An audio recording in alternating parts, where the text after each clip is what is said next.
transmitirlo, ¿verdad? Entonces, Romanos 9, dijimos 17. Vamos a empezar en el 17. Amén. Deje volver aquí mis notas para tener secuencia de dónde vamos. Muy bien. Entonces dice Romanos 9, 17. Leemos, dice así. Porque la Escritura dice a Faraón: para esto mismo te he levantado, para mostrar en ti mi poder y para que mi nombre sea anunciado por toda la tierra. Muy bien, ya dimos gracias a Dios, ahora vamos a entrar de lleno en la Escritura. Para esto vamos a tener que recordar que Pablo cita la palabra de Dios en el Antiguo Testamento y vamos a ir directamente a Éxodo 9:16. Vamos a ir allá para leer lo que el apóstol Pablo escribe en esta, o recuerda en esta cita de Romanos. Entonces vamos a Éxodo 9:16, perdón, Éxodo 9:16. Está hablando cuando ya Dios está allí, o Moisés está en Egipto tratando de sacar a los israelitas, pero el faraón no los quiere dejar.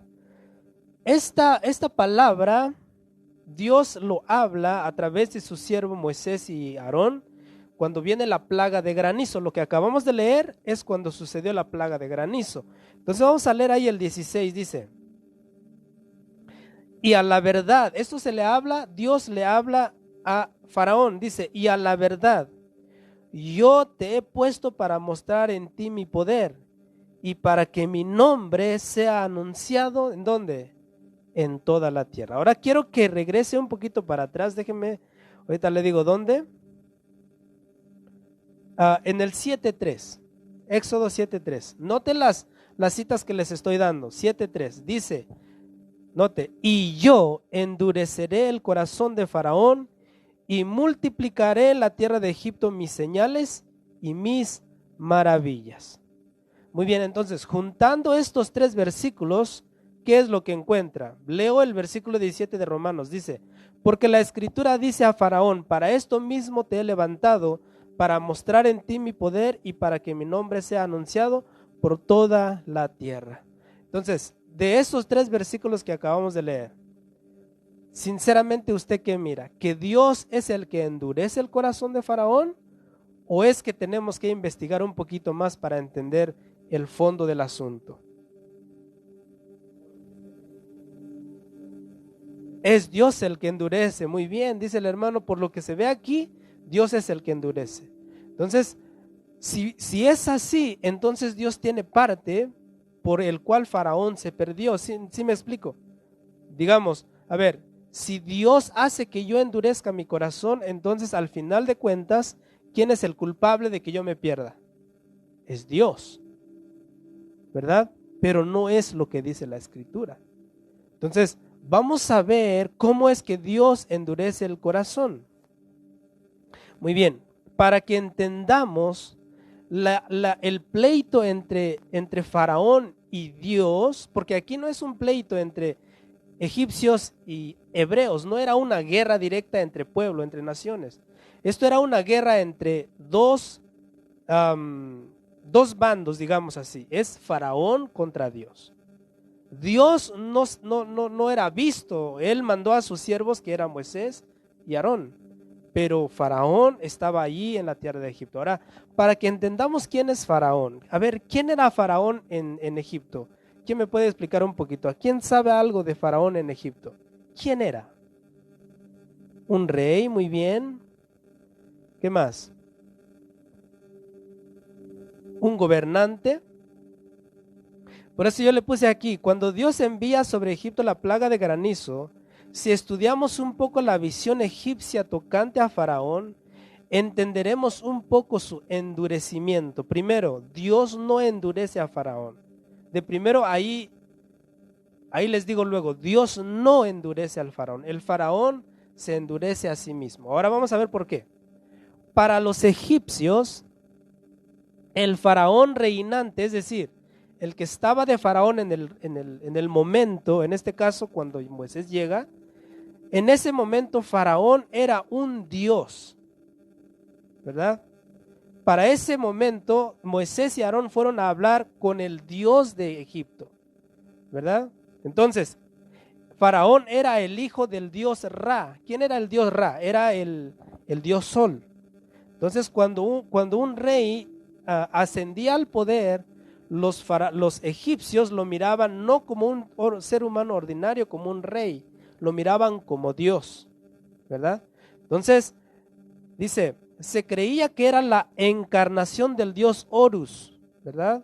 Con cabeza de halcón. Luego dice, sucesor de Osiris. Nota todo lo que miraban en una persona siendo faraón. Dice, por ser considerado un dios, los egipcios se postraban a su paso y no podían mirarlo a la cara ni tocarlo. Entonces, bueno, antes de ir allá. Entonces, como vemos, para los egipcios, Faraón era un dios, era la reencarnación de Horus y sucesor de Osiris. Todos estos son dioses egipcios. O sea, estaba en Faraón estaba el dios Ra, Horus y Osiris. Entonces para los egipcios era una divinidad, ¿verdad? Entonces, cuando pasaba por medio del pueblo de Egipto, los egipcios le reverenciaban y no podían mirarlo a la cara. ¿Por qué? Porque era Dios, según la visión egipcia.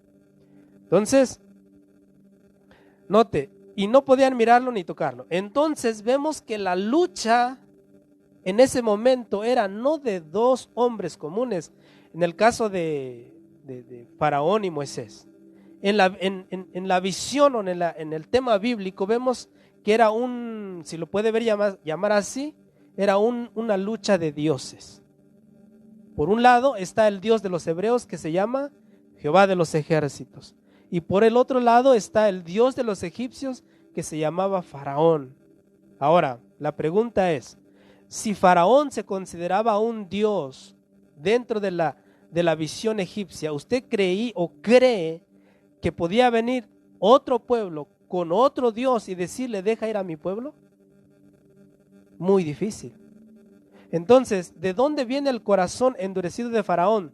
De creerse Dios, ¿verdad? Él se creía Dios cuando Moisés y Aarón vinieron a Egipto a decirle, Jehová de los ejércitos, el Dios de Israel, te dice Faraón, deja ir a mi pueblo, camino al desierto, camino de 3 días para que me celebren fiesta.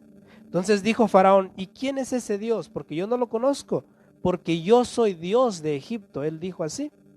Entonces, si se da cuenta, aquí es una pelea, aunque sabemos que Faraón no era Dios, pero para esa cosmovisión era como una lucha de dioses. Y aquí el que iba a ganar, el que mostraba su poder.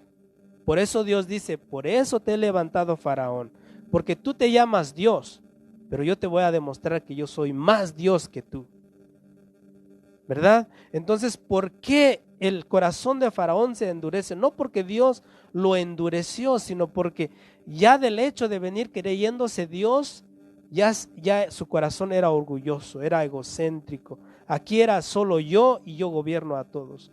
Pero viene Dios y dice, no, aquí hay uno más poderoso y soy yo, Jehová de los ejércitos.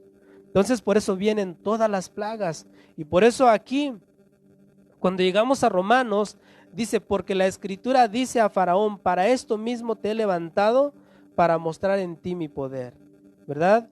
Y para que mi nombre sea anunciado por toda la tierra. ¿Cuál es el propósito de Dios, verdad? De levantar a Faraón, dice, de mostrar su poder.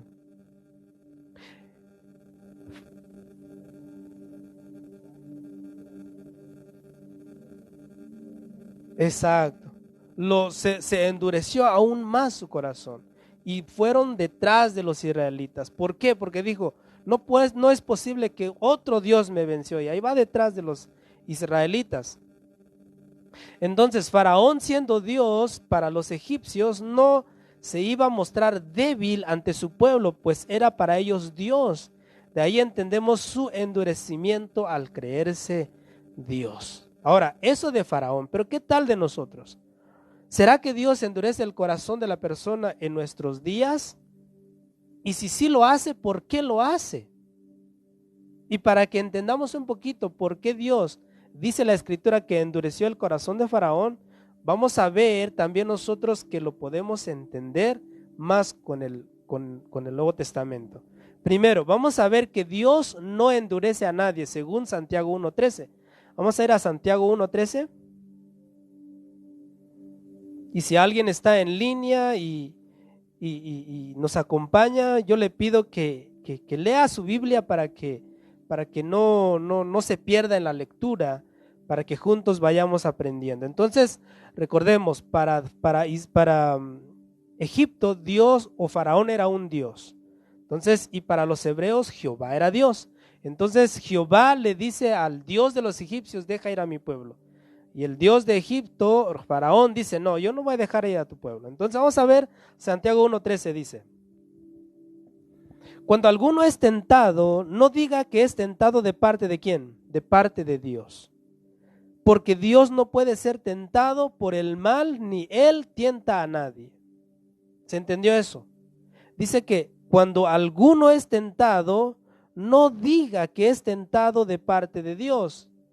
Dice, porque Dios no puede ser tentado por el mal, ni Él tienta a nadie. Es decir, aquí el corazón duro de Faraón no es culpa de Dios, es culpa de él mismo. Porque Dios no puede tentar a nadie, porque Él no es tentado por el mal. Entonces, una vez sabiendo eso, que Dios no tienta a nadie, vamos a ver cómo es que el ser humano puede ser endurecido. Y eso lo reencontramos en el mismo libro de Romanos. Vamos a Romanos capítulo 1. Romanos capítulo 1 y vamos a leer el verso 28. Pero para que le entendamos, voy a leer desde el 18. Amén. 1:18 dice: porque la ira de Dios se revela desde el cielo contra la impiedad e injusticia de los hombres que detienen con injusticia la verdad. Porque lo que de Dios se conoce les es manifiesto, porque Dios se lo manifestó. Porque las cosas invisibles de Él, su eterno poder y deidad, se hacen claramente visibles desde la creación del mundo, siendo entendidas por medio de las cosas hechas, de modo que no tienen excusa. Es decir, la creación nos habla de Dios. Toda la creación nos habla de Dios. Dice, pues habiendo conocido a Dios, dice, no le glorificaron como a Dios, ni le dieron gracias, sino que se envanecieron en sus razonamientos, y su necio corazón fue entenebrecido. Note, profesando ser sabios, se hicieron necios, y cambiaron la gloria del Dios incorruptible en semejanza de imagen de hombre corruptible, de aves, de cuadrúpedos y de reptiles, por lo cual también Dios los entregó. Escuche, por lo que antes leemos, viene la consecuencia. Dice, por lo cual también Dios los entregó a la inmundicia en las concupiscencias de sus corazones, de modo que deshonraron entre sí sus propios cuerpos, ya que cambiaron la verdad de Dios por la mentira, honrando y dando culto a las criaturas antes que al Creador, el cual es bendito por los siglos. Amén. Por esto Dios los entregó a pasiones vergonzosas, pues aún sus mujeres cambiaron el uso natural por el que es contra naturaleza. De igual modo, también los hombres, dejando el uso natural de la mujer, se encendieron en sus lascivias unos con otros, cometiendo hechos vergonzosos hombres con hombres y recibiendo en sí mismos la retribución debida a su extravío. Ahora note el 28. Y como ellos no aprobaron tener en cuenta a Dios, note lo que hizo Dios. Dios los entregó a una mente reprobada para hacer las cosas que no convienen. ¿Sí se da cuenta lo que es estar lejos de Dios y hacer lo que yo quiera todo el tiempo? Llega un momento cuando Dios dice, ¿sabes qué? Te dejo en paz, haz lo que tú quieras. Y dice, como no aprobaron tener en cuenta a Dios, Dios los entrega a una mente reprobada. ¿Qué significa una mente reprobada? Llegas a un momento donde Dios ya no va a tratar contigo, ya no te va a llamar, ya no te va a dar una oportunidad. ¿Por qué? Porque tú no quieres. Probablemente jugamos como que sí, como que no, y no queremos de verdad darle el corazón a Dios. Entonces en ese momento Dios se aparta de uno, ¿verdad? Y te deja, dice, con una mente reprobada. Y verdad que eso es lo que no queremos. Y todo esto por causa del pecado y de apartarnos de Dios. Si lee el 2, ahí mismo de Romanos 2, 5 al 11, note. Capítulo 2, versos 5 al 11, dice: pero por tu dureza y por tu corazón no arrepentido, nota, atesoras para ti mismo ira para el día de la ira y de la revelación del justo juicio de Dios. Hasta el 11 leemos: el cual pagará a cada uno conforme a sus obras. Vida eterna a los que perseverando en bien hacer buscan gloria y honra e inmortalidad. Pero ira y enojo a los que son contenciosos y no obedecen a la verdad, sino que obedecen a la injusticia. Tribulación y angustia sobre todo ser humano que hace lo malo, el judío primeramente y también el griego. Pero gloria y honra y paz a todo el que hace lo bueno, al judío primeramente y también al griego, porque no hay acepción de personas para con Dios. Note que en la fe habla al judío primeramente y al griego, pero en la perdición es igual, ¿verdad? En la perdición también el apóstol Pablo dice al judío primeramente y también al griego. Es decir, si ambos no se vuelven a Dios, tanto judío y griego se van al infierno. Pero si el judío y el griego vuelven a Dios por fe, ¿estos qué alcanzan? Salvación. ¿Se da cuenta cómo la fe está jugando un papel importantísimo en la salvación? No hay obras, no hay nada de obras, es la fe en Cristo Jesús lo que nos puede salvar. Amén. Entonces vemos cómo el ser humano puede ser endurecido por causa de su propio corazón. No porque Dios lo quiera, no porque Dios lo endurezca. Ahora, quiero que leas 2 de Tesalonicenses, capítulo 2, 11.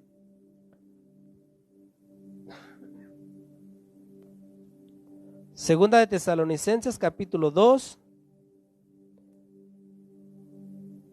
11 y 12.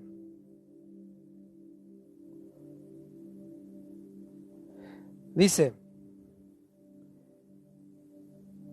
vamos a leer el 8, dice: y entonces se manifestará aquel inicuo, a quien el Señor matará con el espíritu de su boca y destruirá con el resplandor de su venida.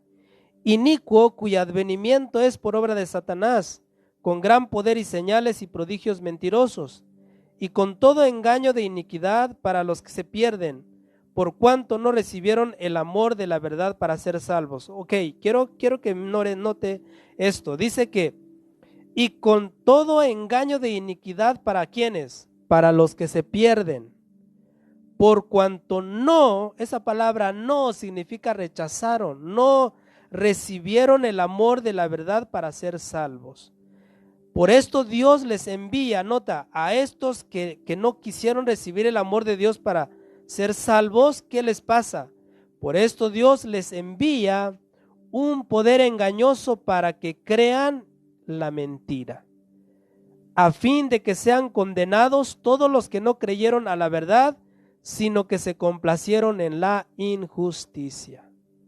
Nota, hermanos, dice que Dios manda un poder engañoso para que crean en la mentira a todos aquellos que se complacen en la injusticia y no creyeron en la verdad. Ahora mi pregunta es, ¿sigue viendo que Dios endureció a Faraón o Faraón ya estaba endurecido y solo Dios mostró su poder por medio de esa lucha que él tuvo con Faraón? Su necio corazón, ¿verdad? El Faraón, no es que Dios endureció al Faraón, sino que el Faraón por su duro corazón Es más, ahí si tú puedes mirar un poquito más a fondo, me gustaría que ustedes lo investigaran también. La palabra endurecimiento también significa ceguera espiritual. Es decir, Faraón miraba las señales y prodigios de las plagas y no se le abrió el corazón, no, su mente, sus ojos espirituales estaban tan cegados que no pudo ver que realmente no estaba peleando con Moisés ni con Aarón, sino con el Dios verdadero. Y eso de la ceguera espiritual se desarrolla un tema larguísimo, porque hoy dice que los judíos también están ciegos espiritualmente porque tienen una ceguera, ¿verdad? Que Dios hasta que le quite Dios mismo, ellos pueden recibir a Jesús como el Mesías. Entonces note, Faraón se endureció por su propia cuenta. Lo que hizo Dios es solamente seguir ese endurecimiento para mostrar su poder a las naciones. Entonces, pero Dios nunca te va a endurecer tu corazón como a ver, me dan ganas de endurecer a esta persona. Ahora a ese me dan ganas de endurecer. A ver, usted que está ahí atrás, lo voy a endurecer. No es así Dios. Porque si no, Dios sería injusto. ¿Cómo nos pararía de enfrente de Dios y decir, a ver, tú eres salvo porque no endurecí tu corazón? Y te vas al infierno porque yo endurecí tu corazón. No. Dios se va a parar como juez justo en decir, ¿sabes qué? Yo di a mi hijo unigénito en la cruz por ti. Yo dije en la escritura, en toda la escritura dije que el que creyera en el nombre de mi unigénito hijo se salvaría. Ahora te pregunto a ti, ¿tú creíste? Ahora, si la respuesta, o Dios mismo sabe la respuesta, si tú no creíste, te va a decir, ¿sabes qué? A ver, la Biblia dice que no todo el que me dice Señor, Señor, entrará en el reino de los cielos. También dice la escritura, este pueblo de labios me honra, pero su corazón, ¿qué dice? Está lejos de mí, ¿verdad? Probablemente aquí entre nosotros hay vírgenes prudentes que están echándole aceite a su lamparita, hay otros que están dormidos, creyendo que el Señor va a venir muy, muy lejos, tal vez todavía faltan miles de años para que venga el Señor. Entonces, no, hermanos, el Señor, antes de que nosotros le contestemos, no, sí, yo fui salvo, Él ya nos conoce. Probablemente yo me imagino que cuando me juzgue el Señor ni voy a levantar la cara y yo no sé, pero yo imagino que según mi propio pensamiento, no estoy diciendo que sea Biblia, ¿no? Claro, estoy diciendo que yo pienso en ese momento, si yo estaría enfrente de mi Salvador, yo le diría, Señor, tú todo lo sabes. Como dijo David, júzgame tú, ¿verdad? Porque Él sabe todo de nosotros. Lo que nadie sabe de ti, lo que tú mantienes oculto en tu corazón, ¿sabe quién lo sabe? Dios. Así que, ¿qué le puedes ocultar a Dios? Nada. Todo el Señor lo sabe. ¿Verdad que sí? Entonces, el endurecimiento es por causa de sí mismo y Dios los abandona para que se pierdan por causa de su propia rebeldía. Hermanos, quiero que sepa esto, si tú te pierdes no es por culpa de Dios, es por tu propia rebeldía. Más aún cuando ahorita estás en esta hora, en este momento, en este año, estás escuchando esta palabra, ya no eres inocente delante de Dios. Si el día que te mueras, en lugar de que vengan ángeles que te lleven al cielo, vienen demonios por ti, ya sabes por qué, ¿verdad? Porque eso es lo que pasa. O vienen ángeles y nos llevan a la presencia del Señor, o los demonios nos llevan al infierno. No hay otro, no hay un purgatorio como dicen por ahí, no. Solamente hay cielo o hay infierno. Y tú decides mientras que estás en vida a dónde vas a ir. Después de muerto, hermanos, no hay nada más que hacer. Podremos hacer culto todos los días por un año para sacarte de ahí, pero ya no se puede. Así que mejor celebramos culto lo más que podamos para decirte que si tú estás vivo tienes esperanza. pero si te mueres ya no más nada. Podemos orar por tu familia para que crean, pero pues ya, contigo te dejamos ya. Pero qué bonito sería que usted se fuera con ese espíritu de que serviste a Dios en vida, para que cuando cierres tus ojitos digas: Señor, voy a cruzar el puente de la vida eterna, espérame tú con tus brazos abiertos. Imagínate que el Señor venga, que el Señor, que cuando cerremos nuestros ojitos, yo siempre digo, quizás de todos mis hijos, tal vez estén lejos cuando yo me muera y solamente mi esposa esté a mi lado y me agarre la mano. Pero cuando yo empiece a expirar y sacar el último hálito de vida, ¿verdad? Yo tendré que dejar la mano de mi esposa en el sentido espiritual, ¿verdad? Ya no podrá ir conmigo a cruzar ese puente. Y si yo estoy bien con Dios, ¿verdad? Entonces recitaré el salmo que dice: aunque ande en valle de sombra y de muerte, no temeré mal alguno. Mi esposa ya no está conmigo, pero tú estarás conmigo. Tu vara y tu callado me infundirán aliento. Aderezas mesa delante de mí en presencia de mis angustiadores. Aunque es mi cabeza con aceite, mi copa está rebosando. Qué bonito sería, ¿verdad? Cuando terminemos el salmo que dice: y en la casa de Jehová moraré por largos días. ¿Y sabe que ese es el largo día? Eternidad. En la casa de Jehová moraré por largos días. Qué bonito sería que termináramos nuestra vida, nuestra jornada en esta tierra así, recitando ese salmo.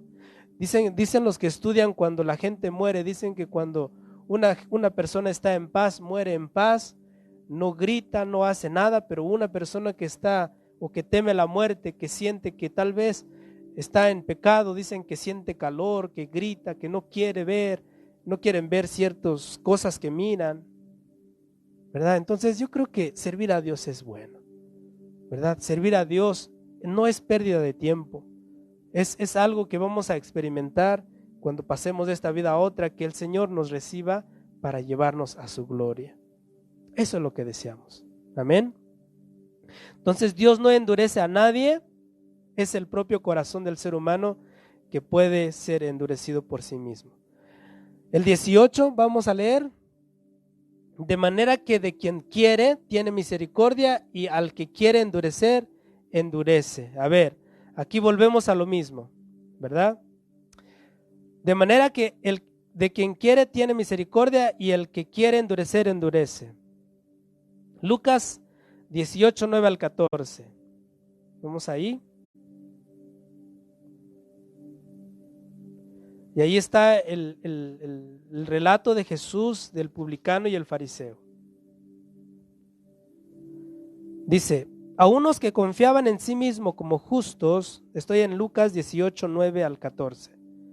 Lucas 18, 9 al 14. Dice: a unos que confiaban en sí mismos como justos y menospreciaban a otros, dijo también esta parábola. Aquí ya está introduciendo a los fariseos y a los publicanos. Dice el 10, está hablando Jesús: 2 hombres subieron al templo a orar. Uno era fariseo y el otro publicano. Vamos a distinguir entre el fariseo. El fariseo es el maestro de la ley, el que se vestía con ropas espléndidas, el que iba al templo, ¿verdad? Y el publicano era de la gente común, pecadores. Ellos lo miraban como pecadores. Los fariseos eran los rabís, los maestros. Les encantaban que les llamaran rabí, dice.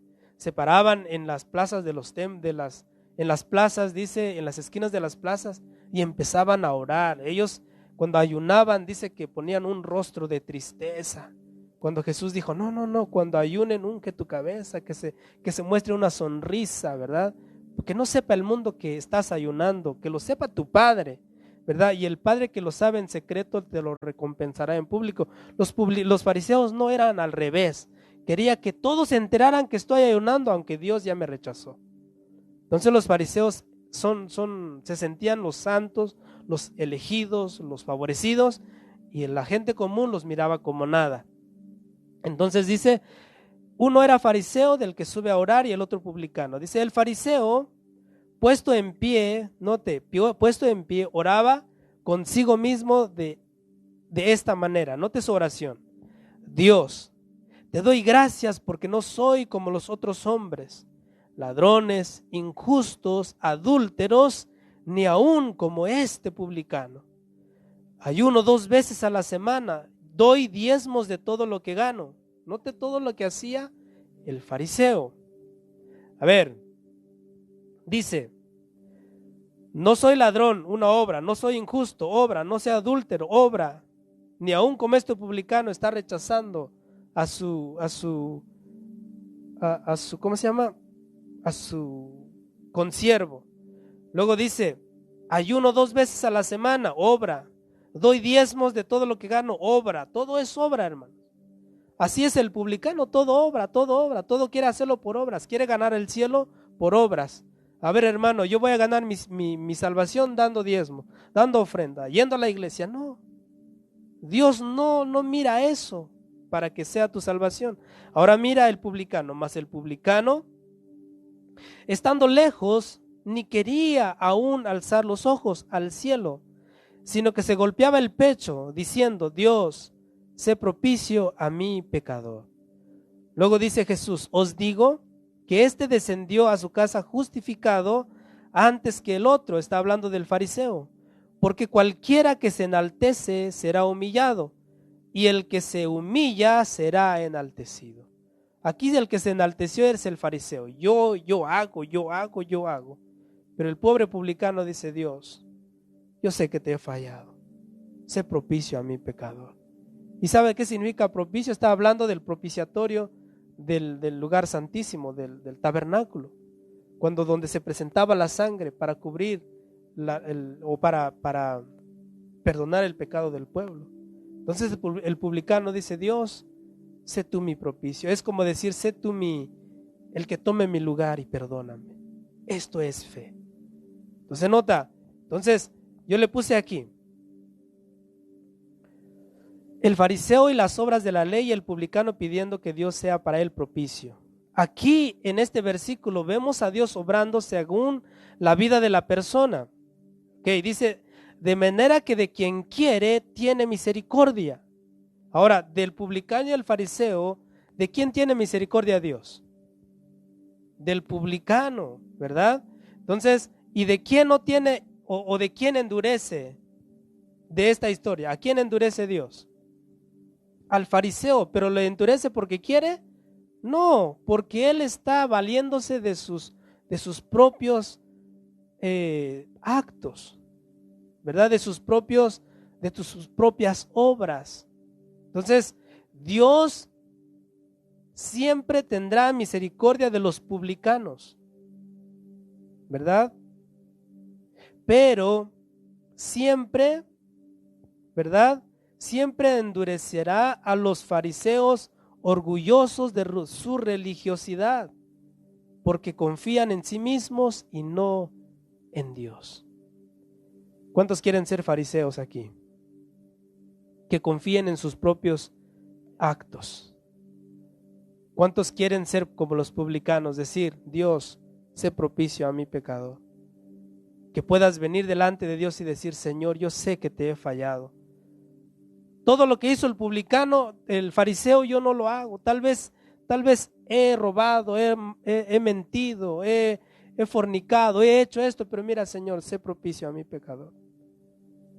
Eso es lo más hermoso, porque si te humillas, si reconoces que no eres una persona que merezca el cielo, entonces Dios Él mismo te enaltece. Pero si tú llegas aquí con la corbatita acá y decir, a ver, yo soy el único santo y ustedes se van a perder, ¿qué dice la Escritura? Te vas a perder tú. ¿Por qué? Porque tú te enalteces. Entonces Dios se encarga de humillarte. ¿Ha leído la historia que dice, cuando vayas a una fiesta, siéntate hasta atrás? No te sientes enfrente, dice, porque ¿qué tal te sientas enfrente? Y llega el invitado que se debería sentar donde está sentado, ¿qué va a decir el que convidó la fiesta? A ver, amigo, esa silla está ocupada, es para el que acaba de llegar. Que dice, qué vergüenza, tienes que pararte para que el invitado de honor se siente. Pero si tú te sientas hasta atrás y el convidado sabe que esa es tu silla, va por ti y te dice, amigo, ven y pasa, aquí está tu lugar. ¿Ves cómo ¿Cómo es? Podemos enaltecernos nosotros mismos y Dios nos puede humillar. Pero si nos humillamos, reconocemos que nosotros no somos lo que, o no merecemos el amor de Dios, Él mismo nos enaltece. Entonces es mejor que Él nos enaltezca, hermanos. Es mucho mejor que nadie te enaltezca, que nadie, y tampoco tú te creas cuando te digan, a ver, hermano, es que tú eres la última Coca-Cola.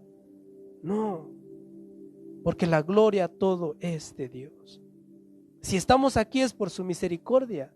Si estás vivo hoy, no porque te lo mereces, porque tal vez hoy pecaste, ¿verdad? Y estás vivo porque Él tiene misericordia. Así que del que quiere tiene misericordia, y nosotros somos de los que hoy recibió misericordia. ¿Sabe cuántas personas murieron hoy? Cada tic-tac del reloj una persona está muriendo. Y tú estás aquí. Tú estás aquí. Y podemos darle gracias a Dios por eso. Verso 19. Apenas vamos 3 versículos. Pero me dirás, ¿por qué pues sin culpa? Porque ¿quién ha resistido a su voluntad? A ver, aquí el apóstol está diciendo, a ver, el apóstol Pablo está como, ¿cómo se dice esta palabra? Como sabiendo lo que iban a contestar cuando lean esta carta. Dice, pero me dirás, ¿por qué pues sin culpa? Porque ¿quién ha resistido su voluntad? Entonces yo puse unas preguntas aquí y usted me ayuda a responder. Entonces, cuando dice, ¿por qué pues sin culpa? Es decir, ¿por qué va a castigar a Faraón si él lo endureció? Primero ya vemos que no fue así. Él ya estaba endurecido. Pero estas preguntas de Pablo es como para despertar la curiosidad o el deseo de investigar. Entonces pregunto a ustedes, entonces, ¿fue la voluntad de Dios que Faraón fuera endurecido o que se creyera a Dios? O sea, Dios le puso a Faraón, Dios mismo le dijo a Faraón, tú eres Dios. ¿Será que fue así? ¿O quién le dijo a Faraón que era Dios? El mismo pueblo, ¿verdad? Y sabemos que dice que el padre de la mentira, ¿quién es? Satanás. Por lo cual podemos deducir que el que le decía a Faraón, tú eres Dios, ¿quién sería? El pueblo, pero el pueblo manipulado por Satanás. ¿Se da cuenta? Entonces, no, Dios no fue el culpable de que Faraón se sintiera Dios. Fue Satanás.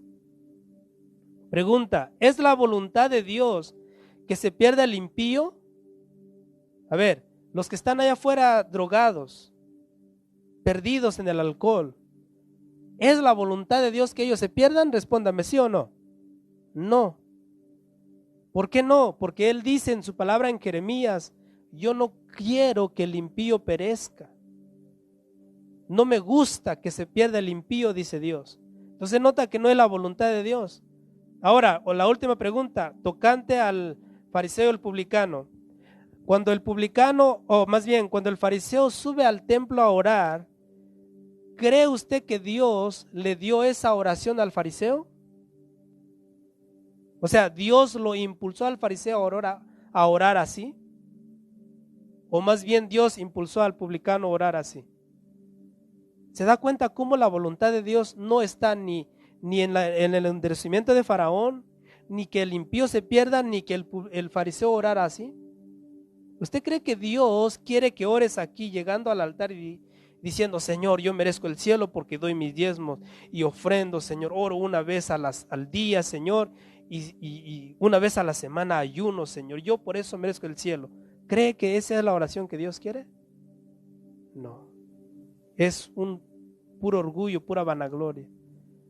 Lo que Dios quiere es que reconozcamos, aun cuando ores, cuando ayunes, cuando vigiles, cuando te pases todos los días orando la Biblia, leyendo la Biblia, orando y ayunando, todavía Dios quiere, todavía humíllate.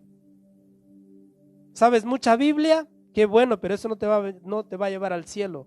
Lo que te va a llevar al cielo es tu humildad. Lo que te va a llevar al cielo es que obedezcas a Dios y que te mantengas humilde, hermano. ¿Verdad? Porque Dios le dijo o Samuel le dijo a Saúl, ¿qué se complace más Dios? ¿En ofrenda de becerros y de machos cabríos o que, que obedezca su palabra? ¿Qué le place más a Dios? ¿Que des buenas ofrendas y diezmos y esto o que obedezca su palabra? Que obedezca su palabra. Eso es lo que Dios quiere, hermanos. Entonces nota, yo creo que estamos entendiendo muy bien, ¿verdad? Entonces Dios no endurece a nadie ni es la voluntad de que el impío se pierda. Pero cuando no quieren venir a Dios y reconocer su pecado, entonces es la voluntad de Dios abandonarlos, pues ellos solo piensan en el pecado, así como Esaú, y a la postre su perdición. Hermano, cuando tú solamente piensas en el mal, en el mal, en el mal, Dios te dice, anda y ve. Dale. ¿Te gusta, como tal vez suena un poquito fuerte, ¿verdad? Pero ¿te gusta hacerlo del perro? Vomitas y te lo vuelves a comer, anda, ve y hazlo. ¿Te gusta hacerlo de la marrana que después de lavada va al cielo y se ensucia otra vez? Anda, ve y hazlo. ¿Verdad? Ahora, no dice la escritura que el cristiano no puede resbalar y ensuciarse. Sí, podemos ensuciarnos. Pero el marrano no se cae y dice, ay, me ensucié y se lavó. No, él al contrario se revuelca más. ¿Verdad? Ahora, el cristiano no, el cristiano se ensucia, se da cuenta que se ensucia y se levanta y se limpia otra vez en la sangre de Cristo. ¿Se da cuenta la diferencia, hermanos? Entonces Dios no quiere que te pierdas, Él quiere que te arrepientas, Él quiere que procedas al arrepentimiento y eso te va a traer la salvación por la fe en Cristo Jesús. Gloria a Dios. Nos queda 20, 21, 22 hasta el... ¿Cuánto nos falta? Muy bien, entonces vamos a leer 20, 21, 22. Dice 20, 21, 22, voy a leer derechito. Dice, mas antes, oh hombre, ¿quién eres tú para que alterques con Dios? Dirá el vaso de barro al que lo formó, ¿por qué me has hecho así? ¿O tiene potestad el alfarero sobre el barro para hacer de la misma masa un vaso para honra y otro para deshonra? Así que si Dios, queriendo mostrar su ira y hacer notorio su poder, soportó con mucha paciencia los vasos de ira preparados para la destrucción. Muy bien. Ponga en su mente un alfarero. ¿Qué hace el alfarero? Vasos, ollas y todo cuanto pueda hacer con el barro, ¿verdad? Digamos en la mera mañana, un alfarero hace o amasa el barro, lo prepara. Pero ya en su pensamiento está en decir, ¿sabes qué? Este día voy a hacer vasitos para tomar café. Pero alguien me ordenó hacer una vasija para basura.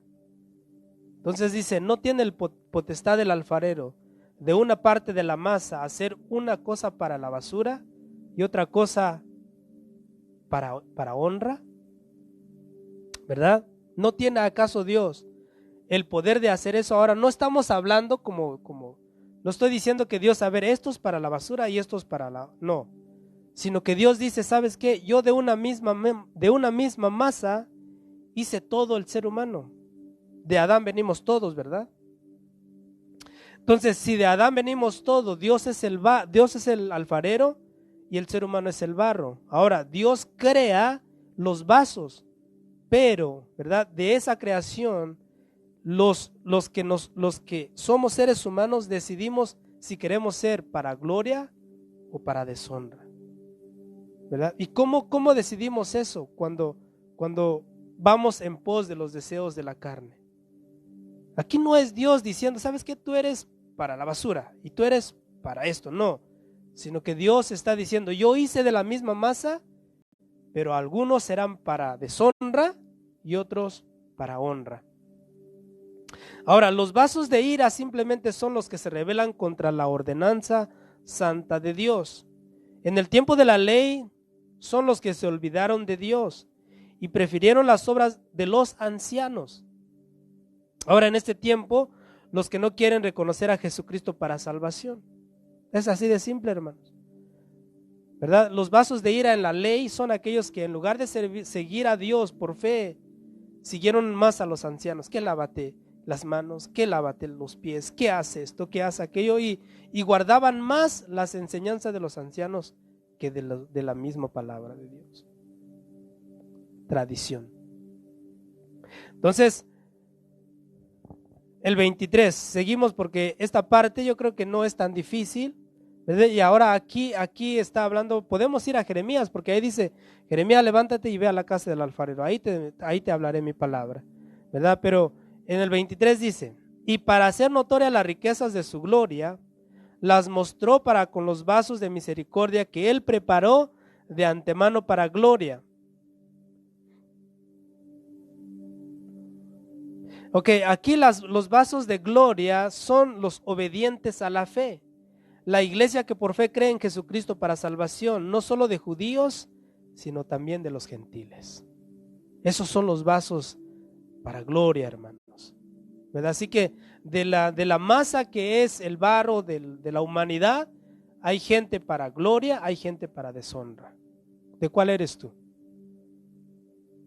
¿Verdad? Un vaso de gloria que podamos ser en las manos de Dios.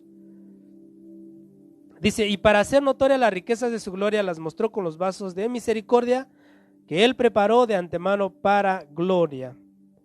24. Y aquí vamos a la conclusión del capítulo 9, nos falta un poquito más, pero ya vamos concluyendo. Dice el 24, a los cuales también ha llamado, esto es, a nosotros, no solo de los judíos, sino también de los gentiles. Estos son los vasos de gloria, hermanos. O sea, los vasos de gloria, dice, nos ha llamado, esto es, a nosotros, es decir, a la iglesia. Y luego dice, la iglesia no solo es de judíos, sino también de gentiles, ¿verdad? Como también en Oseas dice, note lo que dice en Oseas, llamaré pueblo mío al que no era mi pueblo, y a la no amada, amada. Y en el lugar donde se les dijo, vosotros no sois pueblo mío, allí serán llamados hijos del Dios viviente. ¿Dónde está esa escritura? En Oseas capítulo 1. Ahora vamos a ir a ver a Oseas capítulo 1. Oseas capítulo 1.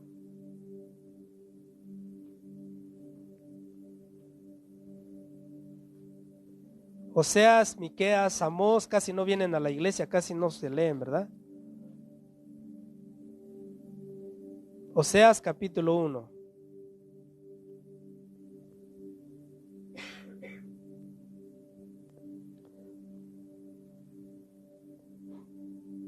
Dice, aquí habla de Oseas que tomó una mujer adúltera. Dice, palabra de Jehová que vino a Oseas, hijo de Beri, en días de Usías, Jotam, Acaz y Ezequías, reyes de Judá, y en días de Jeroboam, hijo de Joás, rey de Israel. Está hablando de los dos reinos, el norte y el sur.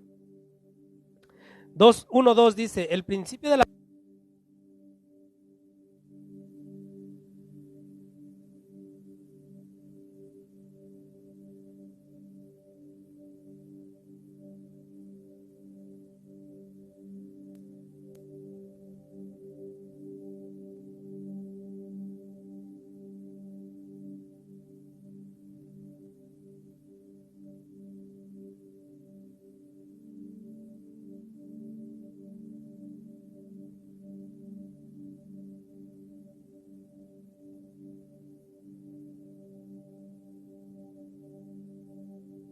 Gloria a Dios. El 1:2 dice, el principio de la palabra de Jehová por medio de Oseas. Dijo Jehová a Oseas, ve, tómate una mujer fornicaria e hijos de fornicación, porque la tierra fornica apartándose de Jehová. Fue pues y tomó a Gomer, hija de Diblaim, la cual concibió y le dio a luz un hijo, y le dijo Jehová, ponle por nombre Jezreel, porque de aquí a poco yo castigaré a la casa de Jehú por causa de la sangre de Jezreel, y haré cesar el reino de la casa de Israel. Y en aquel día quebraré yo el arco de Israel en el valle de Jezreel. Concibió ella otra vez y dio a luz una hija, y le dijo Dios, ponle por nombre Ruhama, porque no me compadeceré más de la casa de Israel, sino que los quitaré del todo.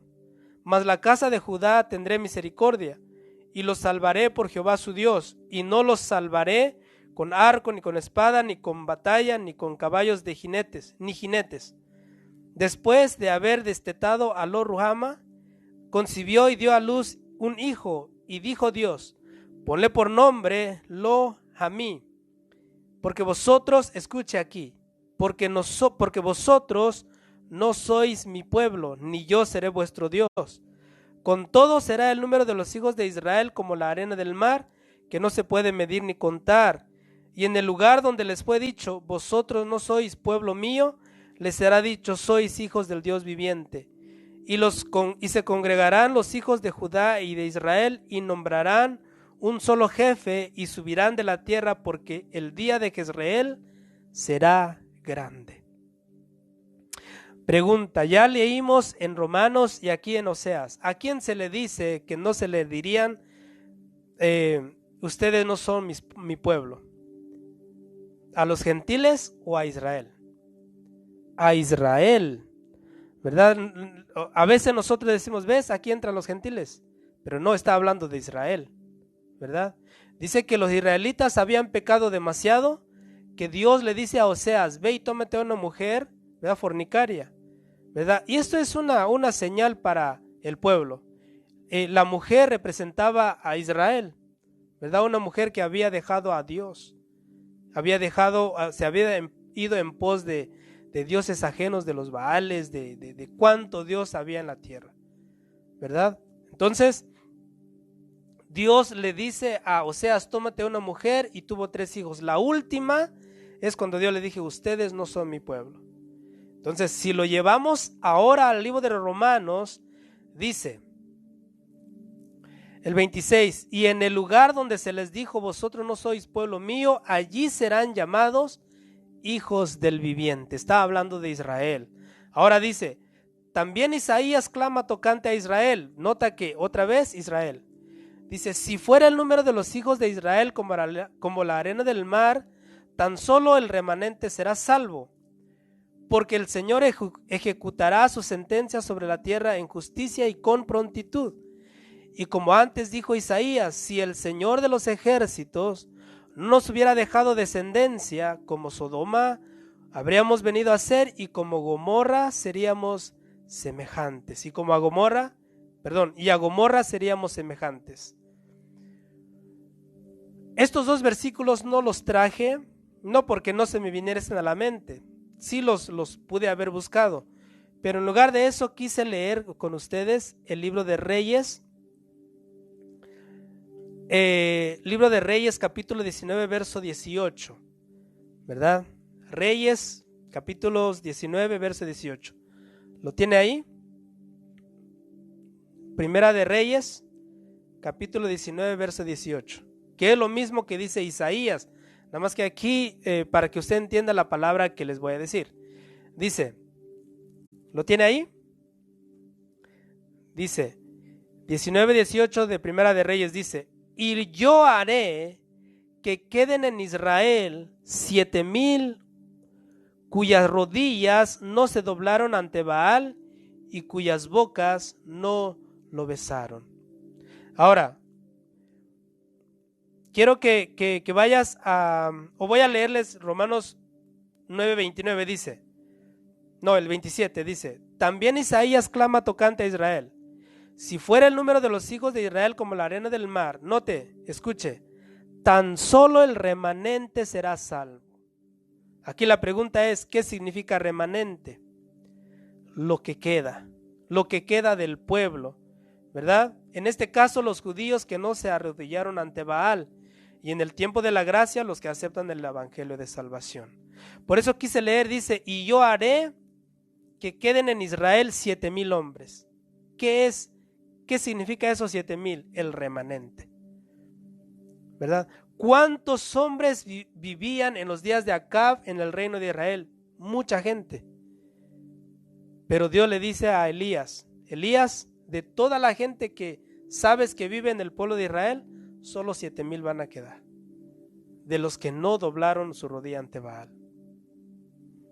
Ahora recordamos por qué Proverbios dice: hay caminos que al hombre le parecen derechos, pero su fin, ¿qué es? Es fin de muerte.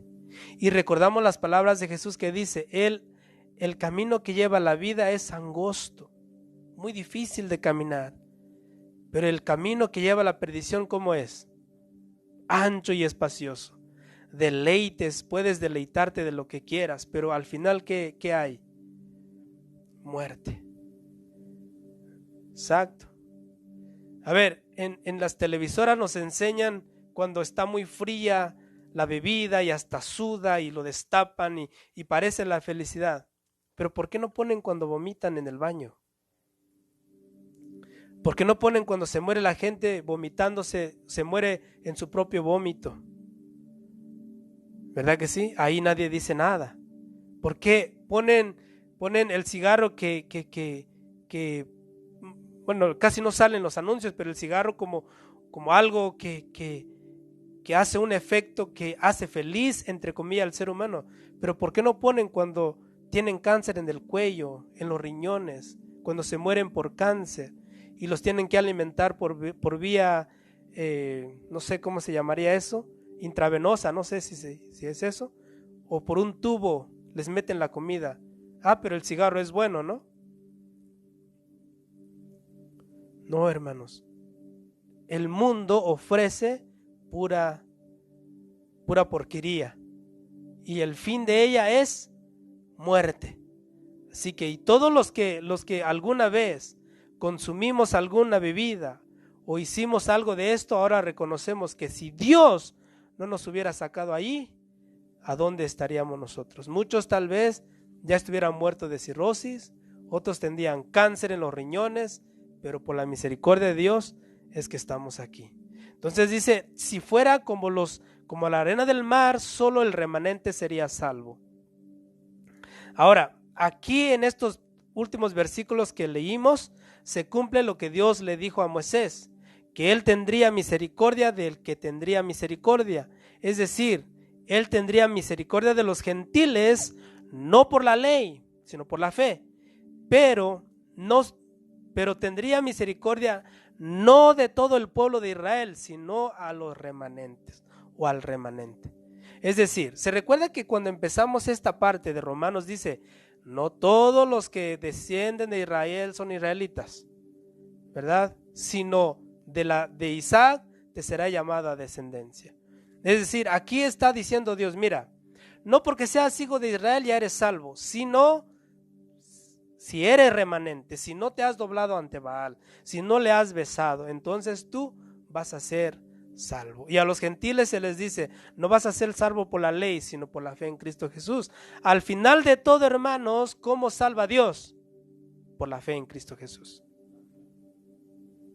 ¿Y a quiénes salva? ¿A los judíos solamente? No, sino a los gentiles. De manera que vemos que aquí no hay para nada una selección de tú sí y tú no, sino que aquí lo que hemos acabado de estudiar en Romanos 9 es la simiente de Abraham, la simiente de Isaac, la simiente de Jacob, la simiente de Judá, la simiente, y así desciende de Judá, de Salomón, de David, hasta Cristo. Y el que confía en Cristo, el Señor Jesucristo dijo: el que cree en mí, aunque esté muerto, vivirá. ¿Se da cuenta cómo es que esto nos enseña la simiente de la fe, que en este caso es Cristo? Entonces terminamos los últimos versículos diciendo: la justicia que es por la fe. Leemos ahí en Romanos capítulo 9, 30 y los últimos versos del capítulo 9. Dice: ¿qué pues diremos? Que los gentiles que no iban tras la justicia han alcanzado la justicia, es decir, la justicia que es por fe. ¿Usted qué dice? Amén, sí lo hemos alcanzado, porque no vamos por la ley, sino por la fe. Ahora, más Israel, que iba tras una ley de justicia, ¿no la alcanzó? También decimos: no la alcanzó. ¿Y por qué no la alcanzó? Dice Pablo: porque iban tras ella no por fe, sino por obras de la ley. pues tropezaron en la piedra de tropiezo. Como está escrito, dice, he aquí pongo en Sión piedra de tropiezo y roca de caída. Luego dice, y el que creyere en él no será avergonzado. Y esta palabra es para judíos y gentiles. El que cree en Jesucristo no será avergonzado. Así de simple es la palabra. Entonces se da cuenta cómo cuando estudiamos estos versículos podemos entender más claramente. Y si tú ves, en el capítulo 11 vuelve a decir el remanente de Israel, es decir, los que quedaron, los que entraron a la salvación. Entonces, y así podemos seguir viendo todo Romanos y podemos seguir viendo que la intención de Pablo es decir, ¿saben qué? Todos somos salvos por la fe y no por otra cosa. ¿Te quieres regresar a la ley? Santiago dice, pues ve a la ley, pero si violas uno, has violado todos. Entonces, yo creo que sería imposible vivir por la ley. Amén. Entonces, por hoy hemos terminado el capítulo 9. Yo tengo escrito más aquí, pero lo voy a dejar porque no quiero empezar y ir a la mitad. Tengo tres versículos porque estamos hablando de lo de la predestinación, pero tengo 3 citas bíblicas para que estudiemos. Ya miramos en este capítulo de Romanos que aquí se saca la predestinación, que tú sí, que tú no, que tú sí, que tú no. Tú me caes bien, tú no, y tú te pierdes, tú te salvas. No, ya miramos que no es así. El capítulo 9 habla del linaje, de la descendencia, ¿verdad? De la semilla que es Cristo, ¿verdad? Ahora vamos en el siguiente mensaje, les voy a enseñar ahora lo que significa la predestinación, cómo fuimos predestinados. Realmente la Biblia dice que nosotros, si estamos aquí y somos salvos, Él nos conoció desde antes de fundar el mundo, ya conocía que íbamos a ser salvos, pero ¿cómo es que Él ya lo supo? Y cómo nosotros podemos saber si somos elegidos o no. Porque yo no puedo decirte, a ver, usted hermana, usted sí elegida, usted también, usted no, yo no puedo. Pero ¿quién nos puede decir que si somos elegidos o no? Dice la palabra de Dios así, que el Espíritu mismo da testimonio de que somos hijos de Dios. O sea, si el Espíritu Santo vive en ti, Él te va a decir, tú eres hijo de Dios. Y si eres hijo de Dios, ¿sabes lo que vas a hacer? Cuando estés a punto de pecar, el Señor te va a poner un alto, no lo hagas.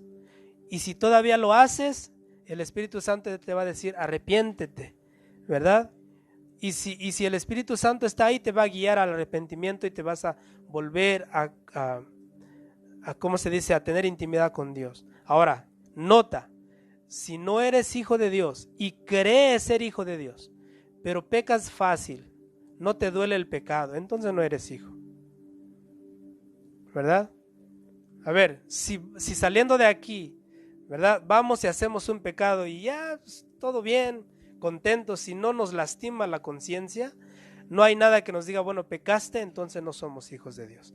Entonces ten cuidado, porque entonces estás lejos de la fe.